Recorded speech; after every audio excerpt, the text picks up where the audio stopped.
जय हिंद साथियों, स्वागत है आपका self study classes with Sumit Jain YouTube channel में।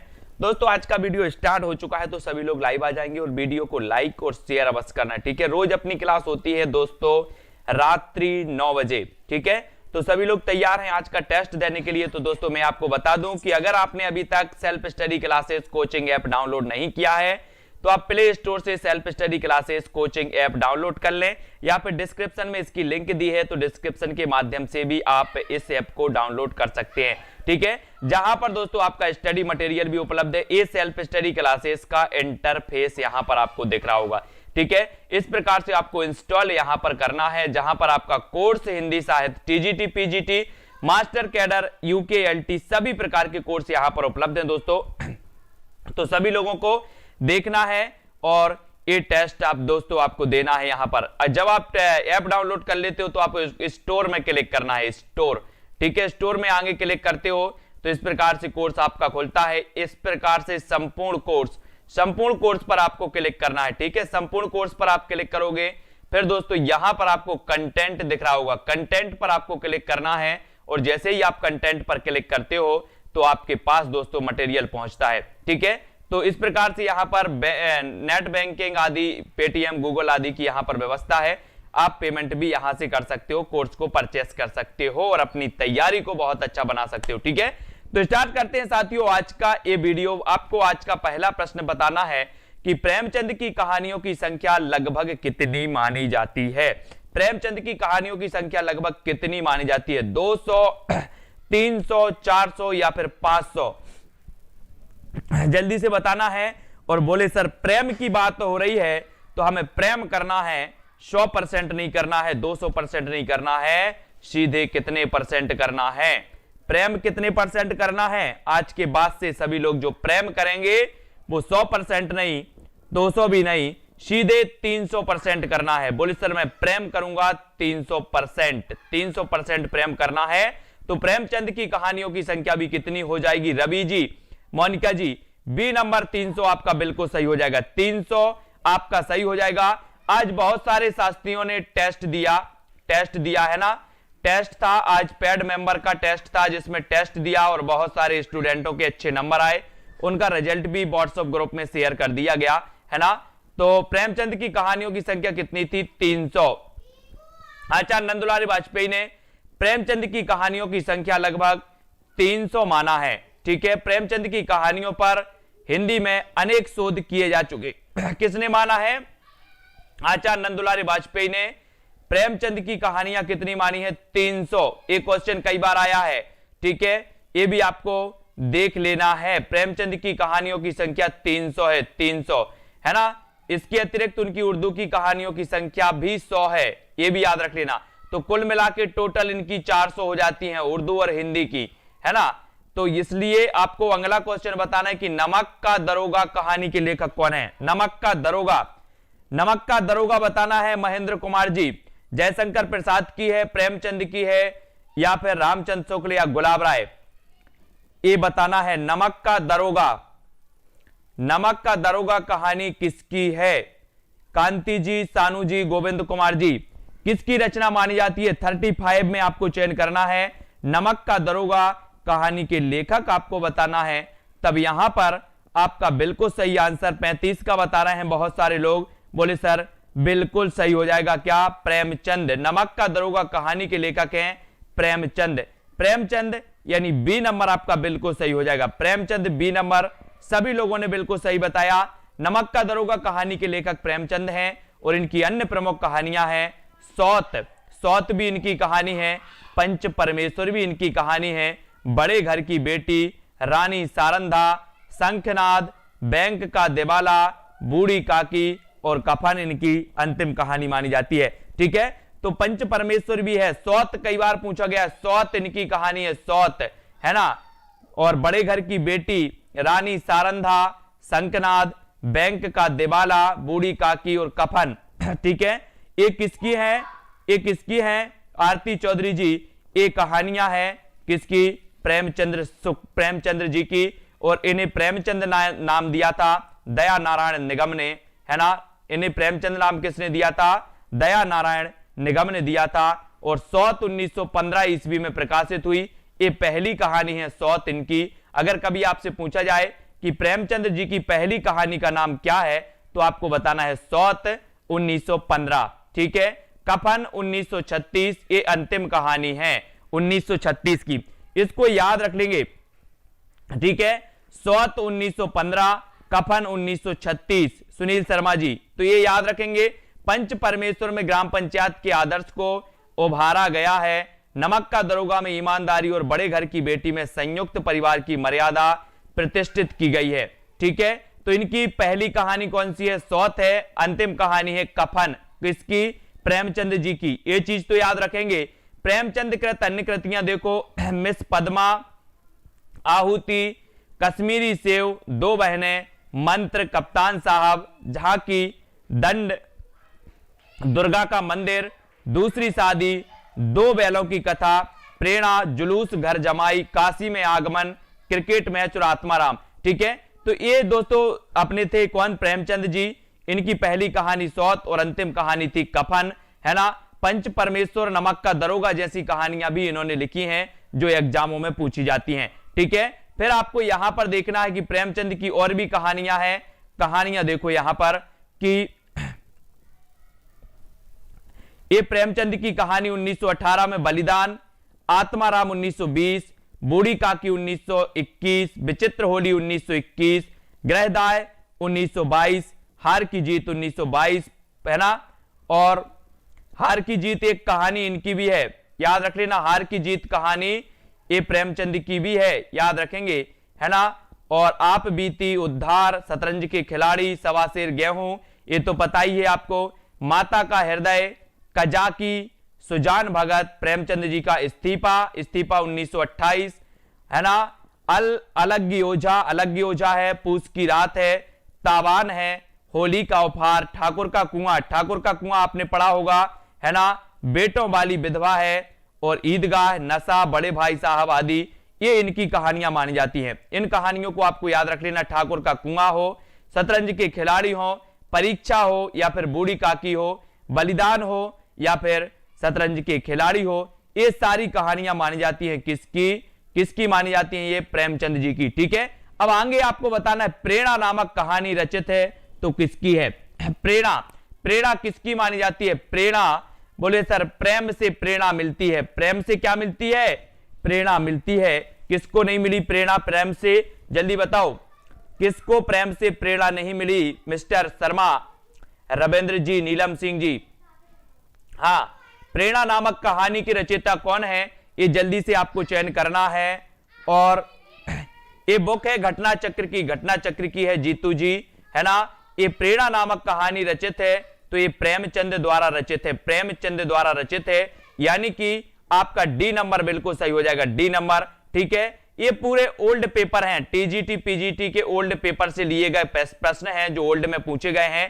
ठीक है, और डी नंबर प्रेरणा नामक कहानी की रचयिता है प्रेमचंद। ठीक है, प्रेमचंद द्वारा है, डी नंबर आपका बिल्कुल सही होगा। प्रेमचंद की अंतिम कहानी कौन सी है? अंतिम कहानी बताना है निधि सिंह जी। प्रेमचंद की अंतिम कहानी कौन सी मानी जाती है? बोले सर प्रेम की अगर बात करो तो प्रेम में तो हम कफन भी बांधने को तैयार हैं, है ना। प्रेम में तो हम कफन भी बांधने को तैयार हैं। तो प्रेमचंद की अंतिम कहानी थी तो कौन सी थी? कौन सी थी? आज टेस्ट हुआ था पेड मेंबर का, ब्लॉगर किंग जी, बहुत बढ़िया नंबर आए हैं, बहुत सारे लोगों ने अच्छी प्रैक्टिस भी की है, साथ ही सॉल्यूशन भी उनको मिला है वहां पर, है ना। उनका आज फर्स्ट टॉपिक था हिंदी साहित्य के इतिहास लेखन के स्रोत, जिसमें उन्होंने पढ़ा और उसके बाद टेस्ट भी दिया और अच्छे अच्छे नंबर भी आए हैं, है ना। और प्रेमचंद की अंतिम कहानी थी तो वो कहानी थी कफन। कफन यानी बी नंबर आपका बिल्कुल सही हो जाएगा, बी नंबर। और उनका रिजल्ट भी घोषित किया गया कि किसको कौन सा ग्रेड मिला है, कौन से किसके कितने नंबर भी आए हैं। ठीक है, तो कौन सी कहानी घटना प्रधान है? घटना प्रधान कहानी बतानी यहां पर कफन इनकी अंतिम है, सौत इनकी प्रथम कहानी मानी जाती है, सौत, है ना। कौन सी कहानी घटना प्रधान है? आत्माराम, आत्म संगीत, पंच परमेश्वर, या फिर जादू। दोस्तों आपने पंच परमेश्वर कहानी पढ़ी होगी, पंच परमेश्वर वाली, कि पंच जो होते हैं वो परमेश्वर के समान होते हैं, जुम्मन, अलगू चौधरी, है ना। तो यहां पर कौन सी कहानी घटना प्रधान है? आत्माराम है, आत्म संगीत है, पंच परमेश्वर है, या फिर जादू है? बोले सर घटना प्रधान की अगर बात करते हो तो घटना प्रधान कहानी है पंच परमेश्वर। कौन सी है? ये घटना प्रधान कहानी मानी जाती है। पंच परमेश्वर प्रेमचंद जी की घटना प्रधान है, घटना प्रधान। इसको याद रखेंगे। कथा वस्तु के आधार पर प्रेमचंद की कहानियों के 3 वर्ग बनाए गए, यथा घटना प्रधान, चरित्र प्रधान और भाव प्रधान। प्रेमचंद की कहानियों के कितने वर्ग बनाए गए? 3 वर्ग बनाए गए, घटना प्रधान, चरित्र प्रधान और भाव प्रधान, है ना। प्रेमचंद जी ने ऐसी कहानियां लिखी जिनमें तीनों उपकरणों का सुंदर सामंजस्य है, और जैसे पंच परमेश्वर, है ना, मंत्र आदि, ये तीनों उपकरणों का इसमें सुंदर सामंजस्य किया गया है, घटना का भी, चरित्र का भी और भाव का भी, है ना। झबरा, झबरा किस कहानी का पात्र है? बहुत ही बढ़िया क्वेश्चन है। झबरा किस कहानी का पात्र है? पूछ की रात, कफन, 2 बैलों की कहानी, या फिर ईदगाह? यानी कि 39 का उत्तर बताना है डॉक्टर पीके गुप्ता जी। झबरा किस कहानी का पात्र है आपको बताना है, और आपने बिल्कुल सही चयन किया है कि सर अगर झबरा की बात कर रहे हो तो झबरा जो है एक कहानी का पात्र है पूछ की रात। ठीक है, झबरा, हाँ, तो ये पूछ की रात कहानी का पात्र माना जाता है, यानी कि आपका जो बी नंबर है वो बिल्कुल सही है। पूछ की रात प्रेमचंद जी की कहानी है और इसके पात्र है झबरा, है ना। झबरा प्रेमचंद कृत कहानी पूछ की रात का पात्र है। इस कहानी के पात्र पूछ की रात के हल्कू, मुन्नी, सहना एवं झबरा। झबरा हल्कू के कुत्ते का नाम है झबरा, झबरा बुलाते झबरा, है ना। तो ये झबरा जो है उनके कुत्ते का नाम है पूछ की रात, पूछ की रात। ठीक है, तो इसके जो है और हल्कू है, मुन्नी भी है, सहना भी है और झबरा, इसके पात्र माने जाते हैं पूछ की रात। और ये पूछ की रात कहानी है दोस्तों किसकी? प्रेमचंद जी की, प्रेमचंद जी की है, इसको याद रखेंगे। ठीक है, अगला क्वेश्चन यहां पर हम बढ़ते हैं दोस्तों। झबरा याद रख लेना, झबरा प्रेमचंद की पूछ की रात कहानी का पात्र है। फिर अगला क्वेश्चन आपको बताना है, कफन कहानी में घीसू और माधव कफन के पैसे का क्या करते हैं? क्या करते हैं? पूर्णिया खरीद कर खाते हैं, या फिर बोतल भर शराब पीते हैं, या फिर इनमें से कोई काम नहीं करते, या उपर्युक्त दोनों काम करते हैं? ये बताना है। हाँ, कफन कहानी में घीसू और माधव कफन के पैसे का क्या करते हैं? क्या करते? पूर्णिया खरीद खाते हैं, बोतल भर शराब पीते हैं, क्या करते हैं ये बतानी है। कफन कहानी जो कि प्रेमचंद जी की अंतिम कहानी मानी जाती है ना, 1936 में। और दोस्तों ये जो कफन कहानी है इसमें क्या करते हैं? अधिकांश लोगों ने कुलविंदर कौर, अरविंद मौर्य जी बिल्कुल सही आंसर बताया कि सर कफन कहानी की अगर बात करोगे तो यहां पर पूड़ियां भी खरीद कर खाते हैं और बोतल भर शराब भी पीते हैं, यानी कि उत्तर क्या है? उपर्युक्त दोनों काम करते हैं, यानी डी नंबर आपका बिल्कुल सही हो जाएगा। डी नंबर बिल्कुल सही है, बहुत बढ़िया आंसर। कफन कहानी में घीसू और माधव कफन के पैसे से शराब, पूड़ियां, भुनी हुई मछली आदि खरीद लाते हैं, है ना, कफन के पैसों से। तो कफन कहानी में घीसू और माधव कफन के पैसे से शराब, पुड़ियां, भुनी हुई मछली आदि खरीद कर क्या होते हैं? खाते हैं, है ना, घीसू और माधव, ये याद रखेंगे। दामुल का कैदी के लेखक कौन है? दामुल का कैदी ये बताएंगे सभी लोग। ये टीजीटी पीजीटी के लिए, सबके लिए है ये कोर्स, टीजीटी पीजीटी के लिए भी है ना। तो दामुल का कैदी के लेखक कौन माने जाते हैं? और जो भी साथी कोर्स लेना चाहते हैं वो आज ही ऐप डाउनलोड कर लें, सेल्फ स्टडी क्लासेस, है ना। आज 10 बजे रात में आपका 20% जो था वो आज खत्म हो जाएगा, 20% लेस का जो ऑफर था वो खत्म हो जाएगा, लेकिन कोशिश करूंगा कि वो ऑफर और बढ़ जाए 5-6 दिन, है ना। तो दामुल का कैदी के लेखक कौन है? तो जिसको भी साथी को लेना हो वो मुझे पर्सनल भी व्हाट्सएप पर बता सकते हैं, नंबर चल रहा है।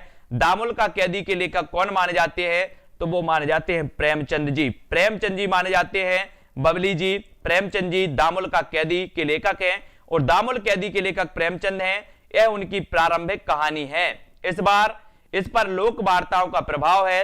और दामुल का कैदी कथानक लिखने में पुनर्जन्म का भी सहारा लेता है। फिर अगला क्वेश्चन आपके सामने है कि किस कहानी के लेखक प्रेमचंद जी नहीं है, यानी कि 4 विकल्प हैं, 4 में से चयन करना है कि कौन सी कहानी प्रेमचंद जी ने नहीं लिखी। बड़े घर की बेटी, बोले सर लिखी है। ठाकुर का कुआं, बोले सर लिखी है। छोटा जादूगर और मिस पद्मा में से आपको बताना है ये कौन सी कहानी दोस्तों प्रेमचंद जी की नहीं है, कौन सी नहीं है।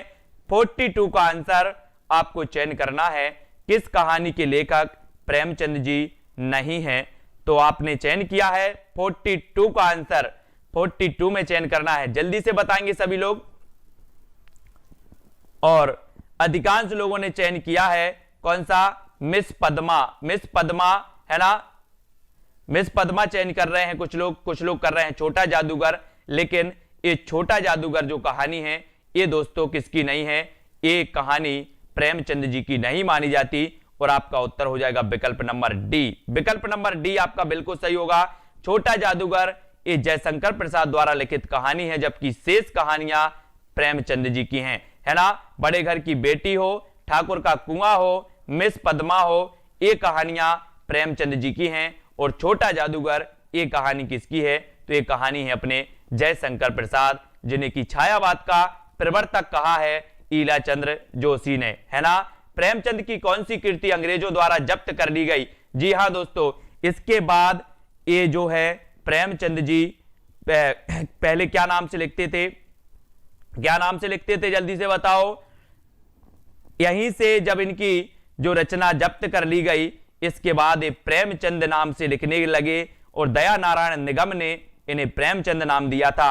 किसको, प्रेमचंद को प्रेमचंद नाम किसने दिया, दया नारायण निगम ने इन्हें प्रेमचंद नाम दिया था, है ना।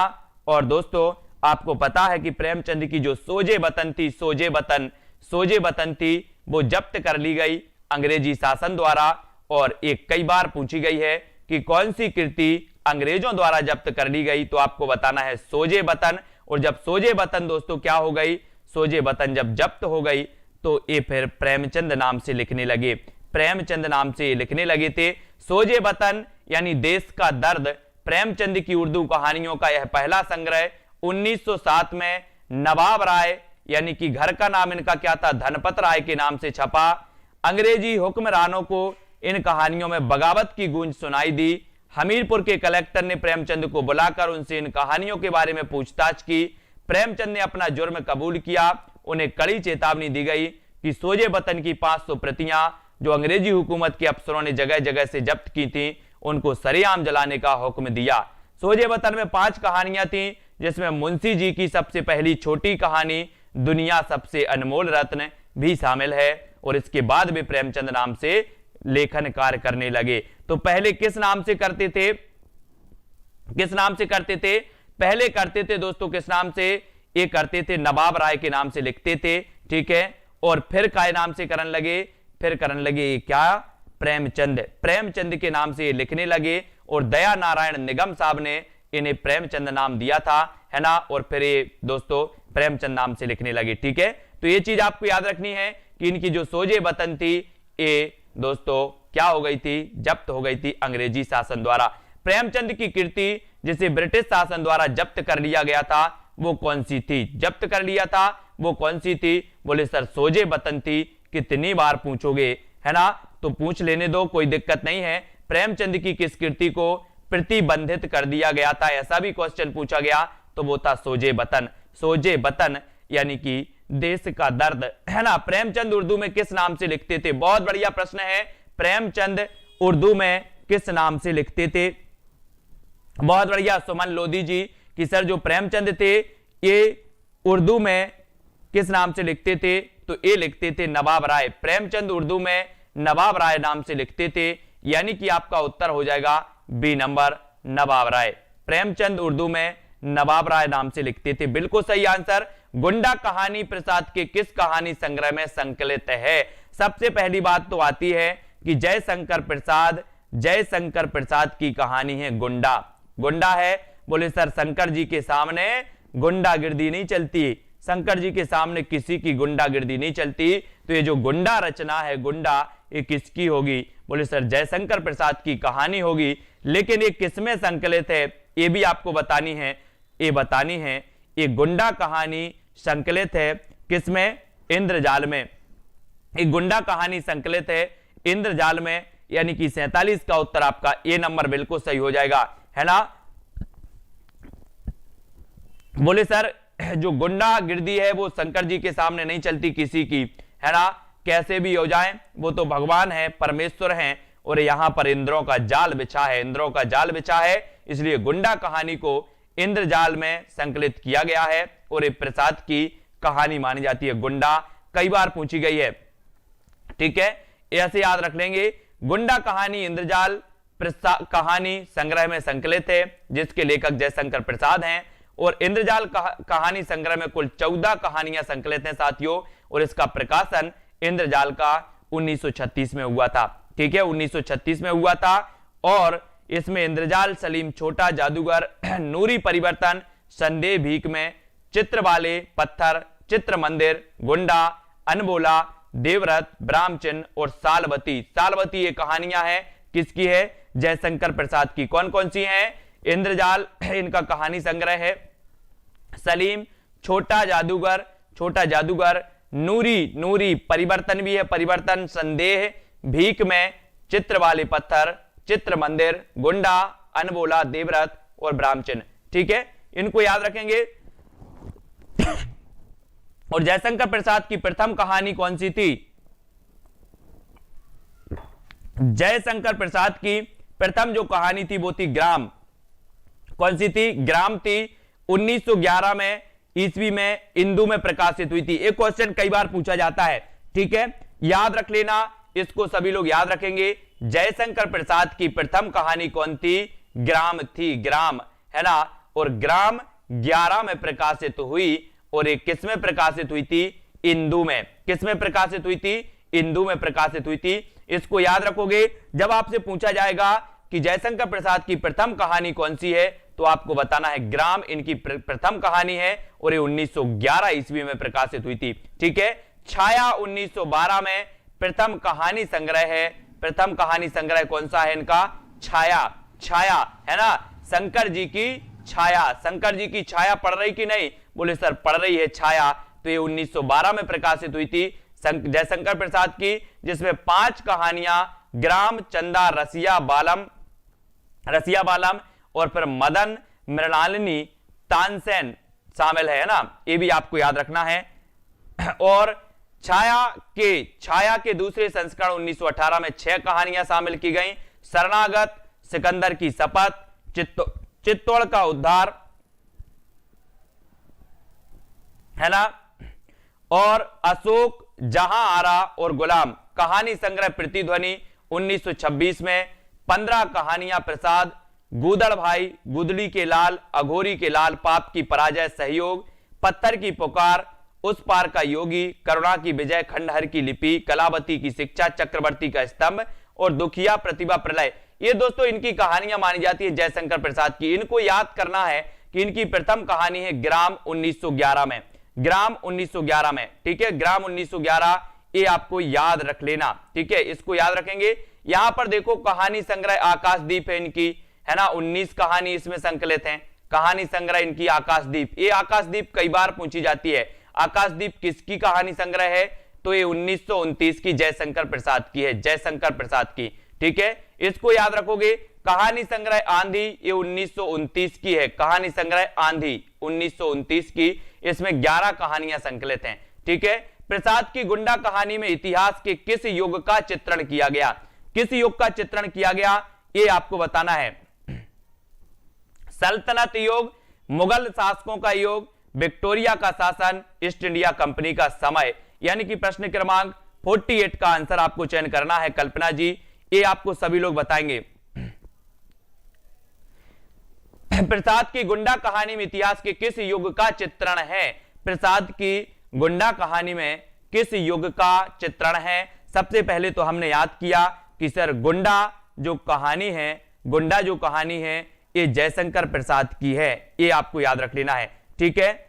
जयशंकर प्रसाद की कहानी है गुंडा, और गुंडा में जो है ईस्ट इंडिया कंपनी का समय, इसमें चित्रण किया गया है, क्योंकि इस समय दोस्तों ईस्ट इंडिया समय के समय ज्यादा गुंडागिर्दी चल रही थी। बोले गुंडा, है ना, ईस्ट इंडिया कंपनी के समय क्या चल रही थी? गुंडागिर्दी चल रही थी। तो यहां पर इसका नाम गुंडा है, कहानी का नाम गुंडा है, और गुंडा में ईस्ट इंडिया कंपनी का समय दिया गया। ठीक है, समय का इसमें चित्रण किया गया है, यह भी याद रख लेना। प्रसाद की गुंडा कहानी का विषय क्षेत्र आरंभिक ब्रिटिश काल के इतिहास से जुड़ा है। इस कहानी में गुंडा, नन्हकू, सेह की पुरुष वृत्ति और अंतस में छुपी प्रेम भावना के उदात्त रूप को व्यक्त किया गया है ना, नन्नूक, ये इस प्रकार से व्यक्त किया गया। और दोस्तों इस कहानी में बलवंत सिंह, राजा चेत सिंह, अलाउद्दीन कुबरा और मनियार सिंह, है ना, याद रखना है, और राजमाता पन्ना के सारे पात्र ऐतिहासिक हैं। ठीक है, ये आपको याद रख लेना। अब नारी पात्र मधुलिका का संबंध किस कहानी से है? नारी पात्र मधुलिका का संबंध किस कहानी से है, ये आपको बताना है। आकाशदीप, पुरस्कार, देववासी या फिर इंद्रजाल, किस कहानी से संबंध है नारी पात्र मधुलिका की बताना है। छायावाद के प्रवर्तक ऋतु जी, छायावाद के प्रवर्तक माने जाते हैं जयशंकर प्रसाद। ईला चंद्र जोशी के अनुसार, है ना, नारी पात्र जो मधुलिका है, मधुलिका सुनील शर्मा जी, सोनू सिंह जी, नारी पात्र मधुलिका का संबंध है पुरस्कार कहानी से। पुरस्कार कहानी यानी कि बी नंबर, पुरस्कार आपका बिल्कुल सही हो जाएगा, पुरस्कार। ठीक है, मधुलिका का संबंध है पुरस्कार कहानी से, है ना, इसको याद रखेंगे। और ये पुरस्कार कहानी किसकी है? तो ये जयशंकर प्रसाद की। इंद्रजाल भी, आकाशदीप भी, है ना। तो एक खास प्रकार के नारी पात्रों की सृष्टि में जयशंकर प्रसाद जी अद्वितीय थे और अपने निश्चल प्रेम, त्याग और बलिदान से पाठकों पर अमिट छाप छोड़ते थे। और आकाश की चंपा, देवरथ की सुमाता तथा पुरस्कार की मधुलिका आदि प्रसाद जी की अनुपम नारी सृष्टि हैं। आकाश की चंपा, आकाशदीप की चंपा, देवरथ की सुमाता और पुरस्कार की मधुलिका, ये इसके नारी पात्र माने जाते हैं, है ना, ये जयशंकर प्रसाद की हैं। अब यहां पर आपको बताना है कि कहानी संग्रह दूसरा ताजमहल की लेखिका कौन है? दूसरा ताजमहल बोले सर, ऐसा आपको याद रख लेना है कि कहानी संग्रह दूसरा ताजमहल की लेखिका है। तो कौन है? बोले सर दूसरा ताजमहल बनवाना है, कैसा बनवाना है कि जिसका ना सिरा हो और ना ही किनारा हो, ना सिरा हो ना किनारा हो, ना सिरा हो ना किनारा हो, ऐसा दूसरा ताजमहल बनवाना है ना। याद रखोगे दूसरा ताजमहल कैसा बनवाना है? ना सिरा हो, ठीक है, याद रखोगे ना सिरा हो। तो याद रख लेना कैसे बनवाओगे? जिसका कोई सिरा ना हो, पहला ताजमहल आपने देखा उसका तो सिरा है, लेकिन दूसरे ताजमहल का ना सिरा यानी कि नासिरा शर्मा, नासिरा, ठीक है। इलाहाबाद में जन्मी नासिरा शर्मा सृजनात्मक लेखन के साथ ही स्वतंत्र पत्रकारिता में संलग्न है और कहानी, उपन्यास, नाटक, लेख तथा सांस्कृतिक एवं कलात्मक गतिविधियों के लिए प्रसिद्ध नासिरा जी की कहानी संग्रह दूसरा ताजमहल ख्याति प्राप्त है और इनकी अन्य कहानी इस प्रकार से है। सामी, तो ये दूसरा ताजमहल याद रख लेना कि दूसरा ताजमहल का कोई सिरा नहीं रहेगा। बोले सर पहले का तो था, लेकिन ऐसा बनवाएंगे कि दूसरा ताजमहल का ना सिरा। कागज, सामी कागज, इब्ने मरियम, संगसार, सबीना के 40 चोर, खुदा की वापसी, है ना, इंसानी नस्ल, ये नासिरा शर्मा की हैं कुछ। बुत खाना इनके प्रमुख उपन्यास माने जाते हैं। और 7 नदियां एक समंदर। अब 7 नदियां और एक समंदर का क्या सिरा होगा? जल्दी से बताओ। बोले सर 7 नदियां और एक समंदर का ना सिरा, कोई सिरा नहीं दिखेगा। आप देख लो जरा, समुद्र को देख लो, है ना, 7 नदियों को देख लो, एक समुद्र को देख लो, ना सिरा। सालमती, ठीकरे की मंगनी, जिंदा मुहावरे, अक्षय बाट, है ना, कुइया जान, जीरो रोड आदि। दहलीज, प्लेटफॉर्म नंबर 7 आदि इनके प्रमुख नाटक माने जाते हैं। और राष्ट्र मुसलमान औरत के लिए औरत किताब के बहाने इनके प्रसिद्ध लेख हैं, ये भी याद रखना है ना। क्षमा कौल द्वारा रचित प्रसिद्ध जो उपन्यास है वो है दर्दपुर, याद रख लेना। क्षमा कौल द्वारा रचित जो उपन्यास है वो है दर्दपुर है, ठीक है। ममता कालिया द्वारा लिखित कहानी संग्रह है छुटकारा, है ना, उसका यौवन, जांच अभी जारी है, प्रतिदिन और चर्चित कहानियां। ठीक है, ये ममता कालिया जी की हैं। ममता कालिया जी को बहुत अच्छे से अपन पढ़ना है और यहां पर आपको बताना है कि कौन सा कहानी संग्रह नासिरा शर्मा का है। तो अभी तो अपन ने पढ़ा है कि चल खुसरो घर आपने, स्विमिंग पूल या फिर जल्दी से बताओ बोलने वाली औरत, पत्थर गली। तो कौन सा कहानी संग्रह नासिरा शर्मा का है? तो कौन सा है? 51 का आंसर आपको चयन करना है। कौन सा कहानी संग्रह नासिरा शर्मा का है? तो कौन सा है? नासिरा शर्मा, पत्थर गली, स्विमिंग पूल या फिर बोलने वाली औरत। कौन सा सही हो जाएगा? सभी लोग 51 का आंसर सभी चयन करना है और आपने बिल्कुल सही बताया है कि उत्तर आपका है क्या हो जाएगा? उत्तर होगा पत्थर गली। पत्थर गली नासिरा शर्मा, पत्थर गली नासिरा शर्मा की एक कहानी संग्रह है ना। ये पत्थर गली यानी डी नंबर। पूनम जी बिल्कुल सही है।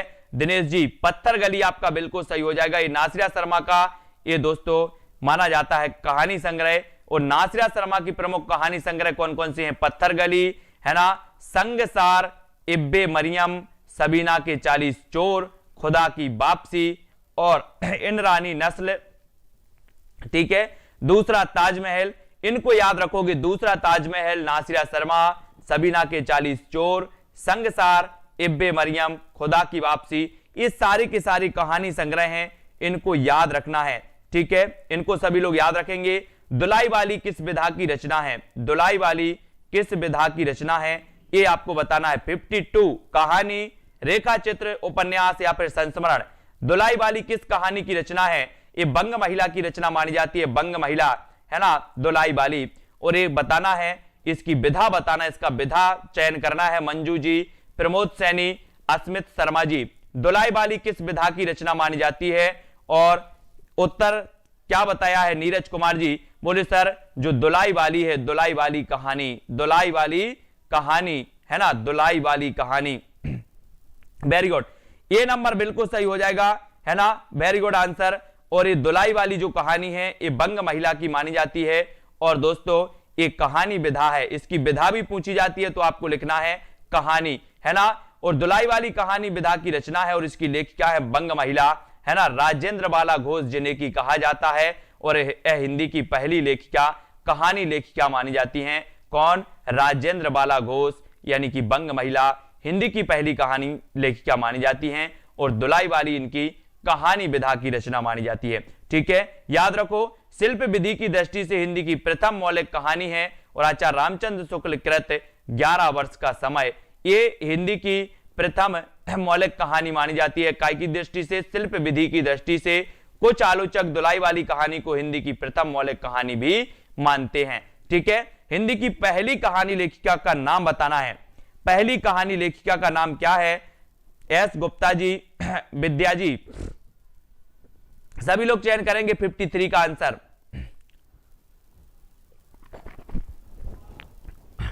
उत्तर आपका क्या हो जाएगा? हिंदी की पहली कहानी लेखिका कौन है? अभी तो अपन ने पढ़ा है कि सर बात करते हैं दुलाई वाला या बंग महिला की बात करते हैं या राजेंद्र बाला घोष की बात करते हैं। तो हिंदी की पहली कहानी लेखिका मानी जाती है कौन? बंग महिला। बंग महिला जिनकी कहानी है दुलाई वाली। ठीक है, दुलाई वाली, बंग महिला आपका बी नंबर बिल्कुल सही हो जाएगा। बंग महिला है ना, ये हिंदी की पहली कहानी लेखिका मानी जाती हैं। हिंदी की पहली कहानी लेखिका कौन मानी जाती है? बंग महिला या राजेंद्र बाला घोष, राजेंद्र बाला घोष। ठीक है, इसको याद रखेंगे। आचार्य रामचंद्र शुक्ल द्वारा लिखित 11 वर्ष का समय किस विधा की रचना है? दोस्तों 54 का आंसर चयन करना है आपको। 11 वर्ष का समय है ना, बोले सर 11 वर्ष का समय, ये तो कहानी बन गई पूरी। क्या बन गई? ये कहानी बन गई। 11 वर्ष का समय, ये तो कहानी बन गई। क्या बन गई? कहानी। तो ये आचार्य रामचंद्र शुक्ल जी की है ना। तो एक कहानी है या उपन्यास है या डायरी या फिर संस्मरण है। आचार्य रामचंद्र शुक्ल द्वारा लिखित जो 11 वर्ष का समय है ये किस विधा की रचना है? बोले सर अगर आप 11 वर्ष के समय की बात करोगे तो ये तो पूरी कहानी बन गई। ये क्या बन गई? कहानी बन गई। कहानी, कहानी बन गई यानी ये नंबर आपका बिल्कुल सही हो जाएगा। ठीक है, सुनीता यादव, दीपा जी, वेरी गुड आंसर। आचार्य शुक्ल हिंदी की प्रथम कहानी किसे मानते हैं? बहुत बढ़िया। आचार्य शुक्ल हिंदी की प्रथम कहानी किसे मानते हैं? 11 वर्ष के समय को, इंदुमती को, दुलाई वाली को या फिर गुलबहार को? आचार्य शुक्ल हिंदी की प्रथम कहानी किसे मानते हैं? सानू सिंह जी, आदेश देवी, कैलाश पाठक जी। प्रश्न क्रमांक 55 में चयन करना है। आचार्य रामचंद्र शुक्ल हिंदी की प्रथम कहानी किसे मानते हैं? आपको चयन करना है। और जो भी साथी पेड कोर्स लेना चाहते हैं, पेड कोर्स यानी कि वहां पर विस्तृत अध्ययन प्लस की वीडियो है ना, प्लस टेस्ट प्लस नोट्स है ना, सारी चीजें वहां पर आपको मिल जाती हैं। आचार्य रामचंद्र शुक्ल हिंदी की प्रथम कहानी किसे मानते हैं? तो वो मानते हैं इंदुमती। और इंदुमती किसकी रचना है? ये कहानी है दोस्तों किशोरी लाल गोस्वामी। किशोरी लाल गोस्वामी की इंदुमती 1900 ईस्वी में प्रकाशित हुई और रामचंद्र शुक्ल ने इसे हिंदी की पहली कहानी माना है। याद रख लेना, हिंदी की पहली कहानी शुक्ल जी ने इंदुमती को माना। और ये इंदुमती किसकी है? किशोरी लाल गोस्वामी, है ना। बोले सर इंदुमती किशोरी है, इंदुमती किशोरी है ना। और बच्चन सेन ने अपनी पुस्तक हिंदी साहित्य का दूसरा इतिहास में लिखा है कि गोस्वामी जी की यह कहानी प्रणयनी परिणय 1887 को पहली कहानी माना जा सकता है। ठीक है, यद्यपि इसे गोस्वामी जी ने उपन्यास कहा, गोस्वामी ने इंदुमती को भी उपन्यास कहा। कुछ लोग माधवराव सप्रे की कहानी टोकरी भर मिट्टी 1901 को पहली कहानी कहते हैं, पर तिथि को देखते हुए प्रणयनी परिणय या इंदुमती ही पहली कहानी हो सकती है ना। लेकिन वैज्ञानिक आधार पर अगर सोचे तो जो टोकरी भर माधवराव सप्रे की टोकरी भर मिट्टी है, ये वैज्ञानिक आधार पर इसको ही माना जाता है, टोकरी भर मिट्टी को। ठीक है, याद रखना। लेकिन शुक्ल जी ने इंदुमती को माना है, इंदुमती को माना है। यह भी याद रखना है, अपने जीवन काल में सिर्फ 3 कहानियों की रचना कर हिंदी कथा साहित्य में अपनी अमिट पहचान बना लेने वाले रचनाकार का नाम बताइए। इसको IIIMP लगा लेना, इस क्वेश्चन को पूछा ही जाता है हर परीक्षा में, है ना। अपने जीवन काल में सिर्फ 3 कहानियों की रचना कर हिंदी कथा साहित्य में अपनी अमिट पहचान बना लेने वाले रचनाकार का नाम क्या है, यह बताना है। तो नितिया जी बिल्कुल सही आंसर बताया है कि सर अगर बात करें चंद्रधर शर्मा गुलेरी की, तो इन्होंने कौन कौन सी लिखी? उसने कहा था बुद्धू का कांटा और सुखमय जीवन। उसने कहा था बुद्धू का कांटा और सुखमय जीवन, है ना। उसने कहा था कि मेरे पति की युद्ध में रक्षा करना, है ना। तो ये 3 कहानियां लिखी हैं गुलेरी जी ने। और दोस्तों ये रचनाकार अमिट पहचान बना लेने वाले ये रचनाकार हैं हिंदी साहित्य में। मात्र 3 कहानियों के माध्यम से उसने कहा था 1972 संवत, है ना, पहले महायुद्ध के समय में निकली थी और उसमें वचन निभाने की वीरता और भावुकता से पूर्ण एक सजीव चित्र है। और गुलेरी जी ने बुद्धू का कांटा, सुखमय जीवन और उसने कहा था 3 कहानी लिखकर अपूर्व ख्याति प्राप्त कर ली। और फिर अगला क्वेश्चन आपका आ जाता है, वो आपको बताना है कि बुद्धू का कांटा कहानी के लेखक कौन है। ऐसा भी क्वेश्चन पूछा जाता है। हाँ, लहना से, वेरी गुड। ये आपको बताना है बुद्धू का कांटा बेचन शर्मा उग्र की, गुलेरी की।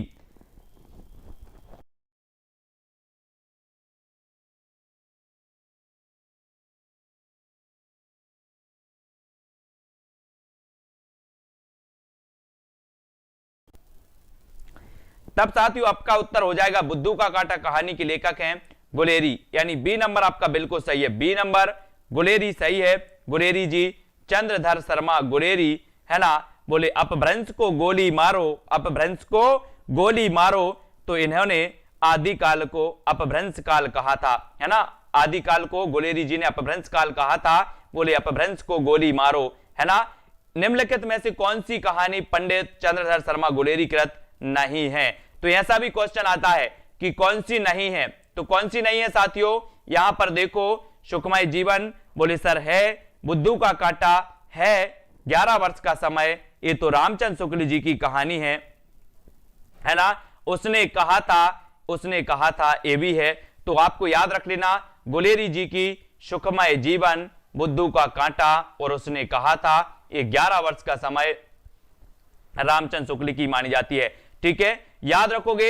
एक पति के नोट्स कहानी के लेखक कौन है? बहुत बढ़िया है दोस्तों। एक पति के नोट्स, बोले सर एक पति के नोट्स किसी को नहीं देना, नहीं तो क्या पढ़ेंगे, है ना, क्या पढ़ेंगे, भल्ला भल्ला पढ़ेंगे। भल्ला भाला होता था ना पहले, भाला, ऐसे ही बोले सर भल्ला पढ़ेंगे, है ना।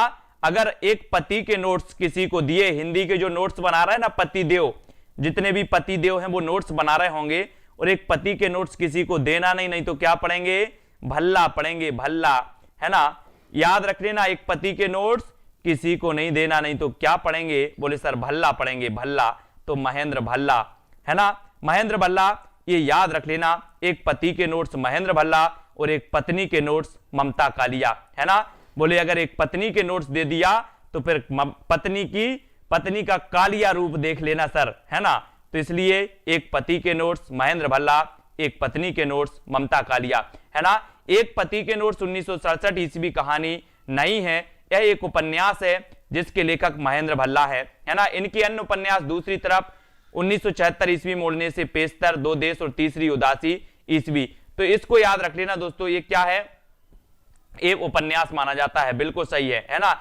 एक पति के नोट्स में कथानक अपनी पत्नी सीता की एक रास्ता से बोर होकर अपने पड़ोसी की पत्नी संध्या की ओर बढ़ता है, उसे घर बुलाकर संबंध स्थापित करता है, किंतु यहां उसे कुछ नया अनुभव नहीं होता। इस उपन्यास में सेक्स के माध्यम से आज के जीवन की ऊब और निरर्थकता को प्रकट किया गया है। दूसरी तरफ उपन्यास में कथा नायक जीविका की तलाश में विदेश जाता है।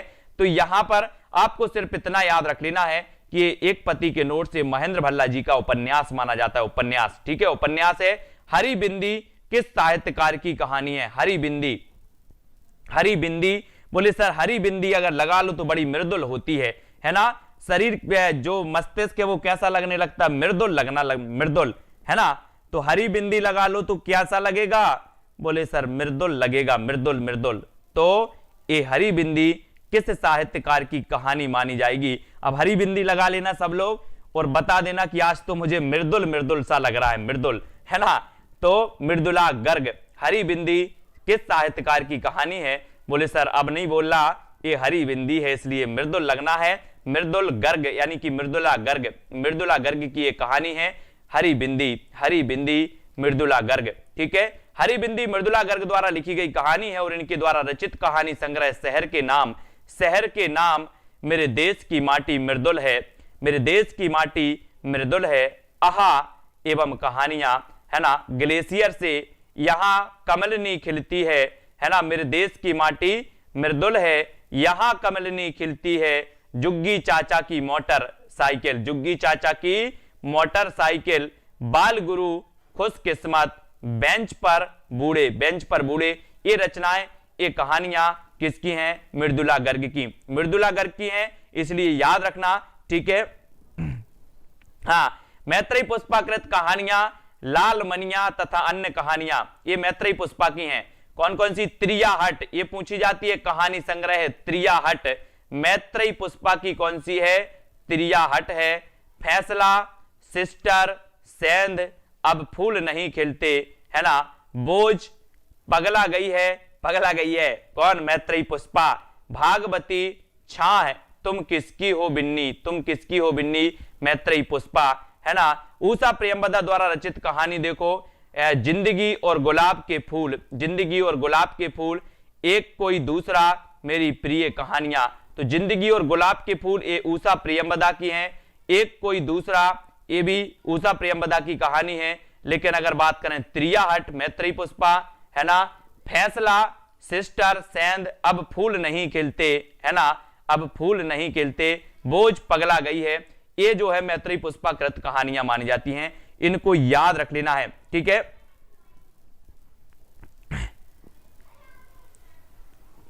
तो यहां पर आते हैं, यहां पर हम चेक करते हैं, यहां पर आ जाओ। सफेद कौवा कहानी के लेखक कौन है, सफेद कौवा कहानी के लेखक कौन माने जाते हैं, जल्दी से आपको चयन करना है।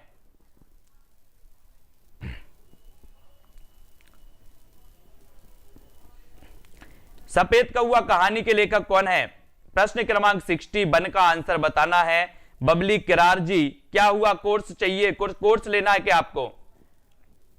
सफेद कौवा कहानी के लेखक कौन है, आपकी कोई समस्या हो तो आप कमेंट में लिख सकते हैं, है ना, कमेंट में लिखो सफेद कौवा कहानी के लेखक कौन माने जाते हैं। 61, मंजुल भगत, रमेश बत्रा, मृदुला गर्ग या फिर सुरेंद्र तिवारी।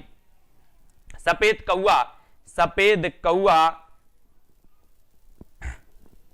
आपको पता है कौवा कैसे होते हैं? कौवा होते बोले सर काले होते हैं, लेकिन अगर काले कौवे के बीच में अगर एक सफेद कौवा आ जाए, सफेद कौवा आ जाए तो एक काले कौवा इसको भगाते हैं, भगाते हैं तो भगत, भगत बोले भगत, यहां से भगो भगत, है ना। तो सफेद कौवा अगर काले कौवा के बीच में आ जाए तो भगाते हैं, भगाते तो भगत, सफेद कौवा भगत, मंजुल भगत, मंजुल भगत, इस प्रकार से भगत। और सफेद कौवा 1986 में प्रकाशित कहानी की लेखिका मंजुल भगत हैं, ये मृदुला गर्ग की बहन थी दोस्तों, है ना। और गुलमोहर के गुच्छे, गुलमोहर के गुच्छे मंजुल भगत, है ना। टूटा हुआ इंद्रधनुष, क्या छूट गया, आत्महत्या के पहले, कितना छोटा सफर, 52 पत्ते एक जोकर, दूत, बूंद, अंतिम बयान, इनकी कहानियां हैं किसकी? मंजुल भगत की, मंजुल भगत की हैं, है ना। इसको याद रखेंगे। मंजुला की पहली कहानी शादी की सालगिरह और अंतिम कहानी ठंडमार से है, ठंडमार से है, इसको आपको याद नहीं है।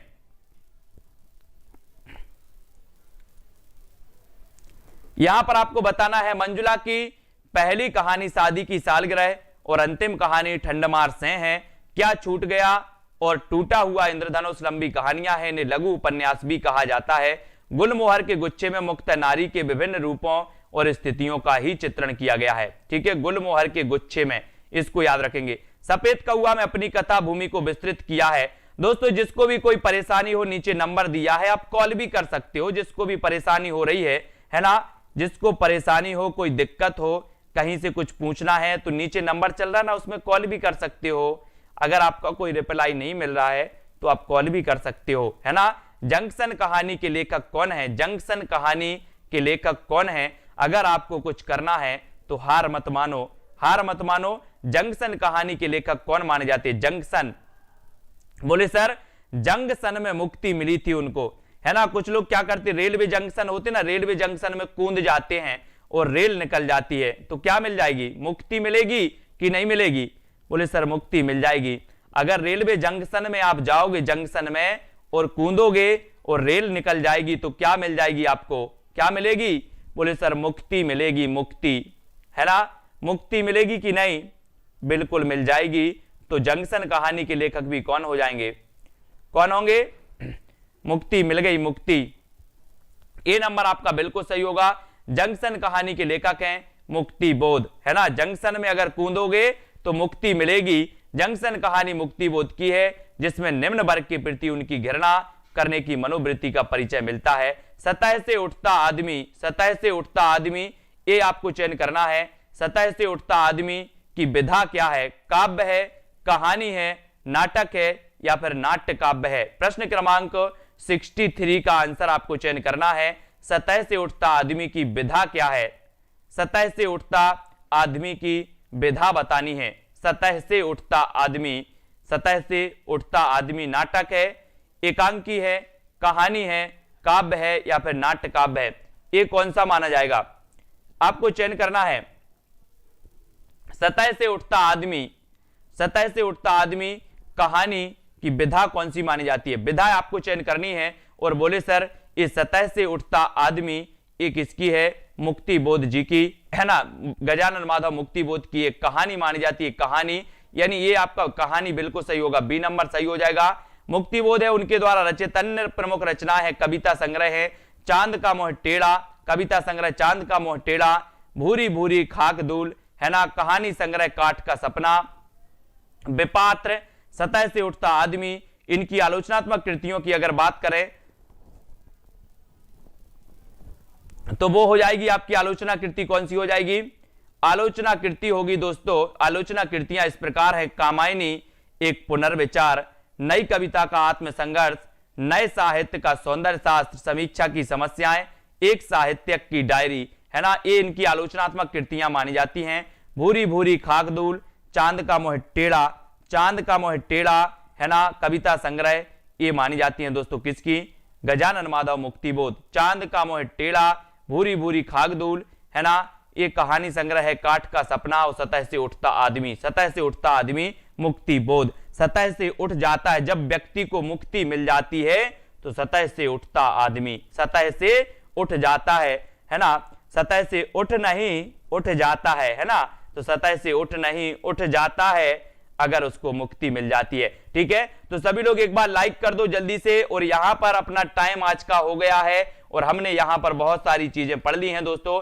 अब यहां पर एक चीज आती है, समस्या क्या आती है कि आपने इंस्टॉल तो कर लिया, ऐप इंस्टॉल कर लिया, यहां पर आपको डेमो क्लासें उपलब्ध हैं, टेस्ट भी उपलब्ध है।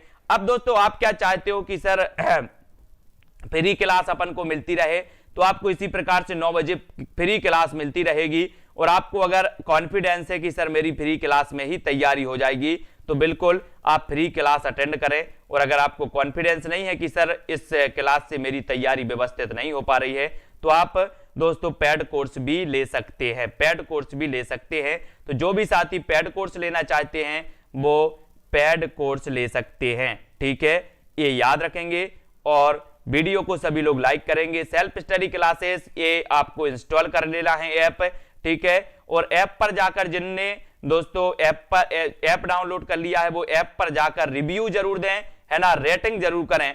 आप क्या रेटिंग देना चाहते हो ये याद रख लेना है। ठीक है, एक घटना चक्र की बुक है, तो जो भी साथी खरीदना चाहते हैं वो घटना चक्र की बुक खरीद सकते हैं। रोहित कुमार जी, कुलदीप सिंह जी, सुनीता जी, सोनू जी, ठीक है, और राज त्रिपाठी, प्रमोद सैनी जी, है ना, राज त्रिपाठी जी, सभी को धन्यवाद साथियों। सोनू सिंह, रोशनी जी, राज त्रिपाठी जी, तो प्रमिला देवी और रोशनी देवी जी, सभी को धन्यवाद। इसी प्रकार से जुड़े रहें। और दोस्तों मैं आपको बता देता हूं कि जब आप पेड कोर्स ले लेते हो तो यहां पर आपको कंप्लीट कोर्स मिलता है हिंदी साहित्य का, बिल्कुल शुरुआत से लेकर एक विस्तृत अध्ययन मिलता है।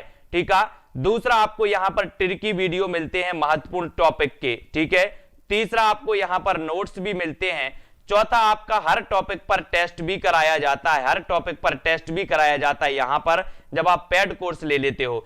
ठीक है, तो इतनी सारी सुविधाएं आपको पेड कोर्स में मिल जाती हैं अगर आप पेड कोर्स लेते हो। ठीक है, और बहुत सारे साथियों ने आज पेड कोर्स वालों ने टेस्ट दिया जिसमें उनको पता चला, उनका आकलन, उन्होंने अपना अपना आकलन किया, उनको पता चला कि सर हम कितने गहरे पानी में हैं। और उनको क्या होता है, उनको व्यूज भी मतलब वो होता, रिव्यू भी दिया जाता है, कौन सा प्रश्न आपने गलत किया है, कौन सा सही किया है, इसका आंसर क्या सही होना चाहिए और क्यों सही होना चाहिए, ये सारी चीजें वहां पर दी जाती हैं आपको रिव्यू में। ठीक है, तो बहुत अच्छा लगा आज का टेस्ट, बहुत सारे लोगों ने दिया है। तेजा भाई, ब्लॉगर किंग जी, अनिता गौर जी, पूनम चौधरी जी, प्रमोद सैनी जी, है ना, और बिमलेश कुमारी राजपूत जी, सभी को धन्यवाद। कुमकुम जी, अविनाश, श्वेता जी, है ना, और शिव पूजन जी। और जिनने ऐप डाउनलोड कर लिया है वो प्लीज प्ले स्टोर में जाके फिर से सेल्फ स्टडी क्लासेस सर्च करो, ऐप पर रिव्यू जरूर दो। जो ऐप है आपको कैसा लग रहा है, आपको किस प्रकार से दोस्तों ये ऐप है आपका मददगार है आपकी परीक्षा के लिए, वो सारी चीजें आप कमेंट में भी लिख सकते हो वहां पर, है ना। और मंजू ठाकुर जी, कांति उइके, मंजू जी, कॉम्पिटिशन जी, है ना, रोशनी चौरसिया, सत्येंद्र सिंह जी, सभी को धन्यवाद साथियों। कुमकुम जी, राकेश, अलका जी, तेजा भाई, मिस्टर शर्मा जी, है ना, और कल्पना धिमन जी, ठीक है, डॉक्टर पीके गुप्ता जी, सरेंद्र मौर्य जी, प्रदीप जी, ज्योत्सना, सुनीता यादव जी, लोकेंद्र धाकड़ जी। लोकेंद्र जी थोड़ा सा अभी क्या है कि सर्दी भी है तो इसलिए अब वो करेंगे जल्दी। ठीक है, और कुलविंदर कौर जी, फीस भरने में दिक्कत आ रही है, जिसको भी अब कॉल कर लेना मुझे, है ना, क्लास के बाद कोई भी हो जिसको भी कॉल करना है, बात करनी है किसी भी विषय में, वो बात कर सकते हैं। पेड कोर्स का चार्ज है दोस्तों 1500 रुपए, और 1500 में आज 10 बजे तक उसमें क्या था, आज 10 बजे तक 20% का डिस्काउंट था, लेकिन मैं बात करूंगा, हो सकता है कि 4-5 दिन और 20% का डिस्काउंट बढ़ जाए, तो जिस भी साथी को वो कोर्स लेना है वो संपर्क कर लेगा। इसलिए मैं क्या करूंगा कि उसको देखता हूं, चर्चा करके वो कोर्स को 20% डिस्काउंट 4-5 दिन और बढ़वा दूंगा। ठीक है, तो धर्मेंद्र, सुरेंद्र, शशि त्रिपाठी जी, राकेश दुबे जी, मिस्टर समा जी, कैलाश सिंह जी, श्रीधर जी, पूनम संधू जी, सभी को धन्यवाद साथियों। इसी प्रकार से जुड़े रहे, अपनी तैयारी को करते रहे। आदर्श प्रजापति, है ना, और ग्रुप में भी आप लोग सभी लोग जुड़े हैं और बड़ा अच्छा आपको पीडीएफ भी ग्रुप में दी जाती है। टेलीग्राम ग्रुप में रोज क्विज टेस्ट होता है ना, टेलीग्राम में तेजा भाई जी रोज क्विज टेस्ट होता है, तो टेलीग्राम ग्रुप से सभी लोग जुड़ जाएं, जहां पर जॉय सर यानी कि रवि सर आपको क्विज टेस्ट करवाते हैं। रोज रोज फ्री में क्विज टेस्ट होता है वहां पर, तो वो टेलीग्राम ग्रुप से सभी लोग जुड़ जाएंगे, है ना। व्हाट्सएप ग्रुप से सभी लोग जुड़ जाएंगे, धर्मेंद्र जी, लोकेंद्र जी, ठीक है, और कुमकुम शर्मा जी, मंजू रावत जी, अरुण राजपूत जी, सभी को धन्यवाद साथियों। और ममता जी, सीबीएस सुमन जी, है ना, कुलविंदर कौर जी, और दोस्तों आप ऐप को डाउनलोड कर ले जिनने नहीं किया है ना, कल्पना जी, दीपा जी, प्रमोद जी, शशि त्रिपाठी जी, सभी को धन्यवाद। टेलीग्राम में जरूर जुड़ना है। टेलीग्राम आप जो है ऐप में जुड़ जाओ, पहले व्हाट्सएप ग्रुप में जुड़ जाओ, फिर व्हाट्सएप में आपको टेलीग्राम ग्रुप की लिंक दी जाती है, जहां पर बिल्कुल फ्री में, वहां पर कोई पैसा नहीं देना होता आपको, वहां पर फ्री में रोज टेस्ट क्विज होता है ना, रोज टेस्ट क्विज होता है, तो उसमें जरूर जुड़ें, ठीक है। तो आज के वीडियो के लिए बस